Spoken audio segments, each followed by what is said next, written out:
अस्सलाम वालेकुम। अगर आपकी हड्डियों में भी दर्द होता है कैल्शियम की कमी की वजह से, या फिर हड्डियों में से आवाज़ें आती हैं, या फिर लेटे-लेटे अचानक ही हड्डियों में क्रम्प्स पड़ जाते हैं जिन्हें क्रल भी बोलते हैं, तो ये मेरी रेसिपी आज आप लोगों के लिए है। बहुत ही लो बजट रेसिपी है ये और झटपट से बन जाने वाली रेसिपी है। तो इसके लिए यहाँ पे सबसे पहले बिस्मिल्लाहिर्रहमानिर्रहीम, यहाँ पे मैंने ले लिया 1 अदद बाउल और इसके अंदर मैं शामिल करूँगी सफ़ेद तिल। कैल्शियम से भरपूर होते हैं, इसका इंटेक आप लोगों ने लाजमी करना है। जैसे ही मौसम तब्दील होता है हड्डियों में ना दर्दों का मसला जो है वो स्टार्ट हो जाता है।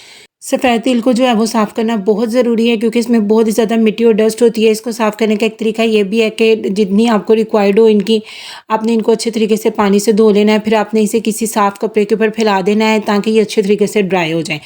और फिर आप इससे ना सफ़ेद तिल से ये रेसिपी बना सकते हो। मैंने भी यही किया था, 2 दिन पहले मैंने इसे ड्राई कर लिया था, मतलब धो के ड्राई कर लिया था। और अब मैं यहाँ पे एक कढ़ाई में सफ़ेद तिल शामिल करके इनको ड्राई रोस्ट कर लूँगी।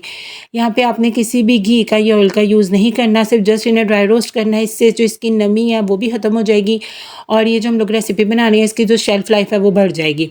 यहाँ पे इन तिलों को जलने भी बिल्कुल नहीं देना, क्योंकि तिल जो है ना वो बहुत ही जल्दी जल जाती हैं। तो आपने लो टू मीडियम फ्लेम पे इनको ड्राई रोस्ट कर लेना है और जैसे ये क्रिस्पी हो जाएंगे तो फिर आपने इन्हें एक बाउल में निकाल लेना।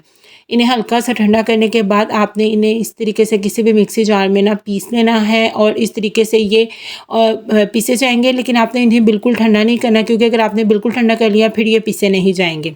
इस तरीके से यहाँ पे मैं सारे के सारे जो तिल हैं उन्हें पीस लूँगी। नेक्स्ट अब हम इसके अंदर शामिल करेंगे 1/2 कप ड्राई मिल्क का पाउडर। टी वाला आपने नहीं लेना, यानी जो एवरीडे वगैरह वो आप नहीं ले सकते। नीडो, नेस्ले, बुनियाद के जो छोटे पैकेट्स आते हैं ना साशे वाले, वो भी आप 2 से 3 साशे जो हैं वो इसके अंदर ऐड कर सकते हो। इससे इसका फ्लेवर बहुत ही ज़्यादा मज़े का हो जाएगा। आधा कप यहाँ पर ऐड करेंगे पिसी हुई चीनी का। चीनी ऐड करने के बाद यहाँ पे मैं अब इसको मिक्स कर लूँगी। और जब तक मैं यहाँ पे वैसे इसे मिक्स कर रही हूँ, वीडियो देख लेते हैं और लाइक भी कर देते हैं, लेकिन चैनल को फॉलो करना भूल जाते हैं। अभी जाके सबसे पहले चैनल को फॉलो कर लें।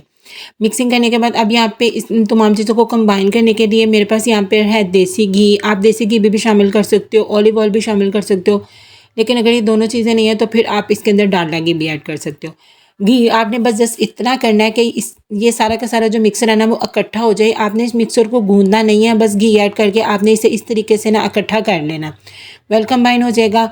इसको आप इस तरीके से भी सर्व कर सकते हो, ये बिल्कुल रेडी है। लेकिन अगर आप इसको इस तरीके से बर्फ़ी की शेप में जमा लोगे ना तो इससे क्या होगा, इसे खाना भी आसान हो जाएगा। और इसकी टुकड़ी आपने जस्ट एक ली और इसे नीम गर्म दूध के साथ आपने यूज़ कर लेना है। विद इन 15 डेज़ आपको विजिबल रिजल्ट्स मिलेंगे कि आपकी हड्डियों में जो दर्द होता है ना उसमें आपको इंशाल्लाह ताला ज़रूर फ़र्क महसूस होगा। मैं यहाँ पे इस तरीके से इसको सेट कर लूँगी। इसके ऊपर आप चाहें तो ड्राई फ्रूट्स भी इसके अंदर भी ऐड कर सकते हैं और इस तरीके से इसके ऊपर डेकोरेशन गार्निशिंग के लिए भी ऐड कर सकते हैं। इससे ये बहुत ही अच्छी लगेगी, लुक इसकी बहुत ही ज़्यादा प्यारी लगेगी देखने में। और यहाँ पे देखिए माशाल्लाह माशाल्लाह हमारी जो ये तिल की बर्फ़ी भी आप इसे कह सकते हैं, तिल का मीठा भी कह सकते हैं, बन के बिल्कुल रेडी है। इसकी मैं कटिंग करके आपको दिखाती हूँ। ये बहुत ही ज़्यादा ग़िज़ाइयत से भरपूर है। बच्चों को आप इसका इंटेक करवाएं, बुज़ुर्गों को करवाएं। और ये जो इस तरह के हलवा जात और इस तरह की रेमेडीज़ होती है ना, इनको आपने कभी भी भरे पेट नहीं लेना होता।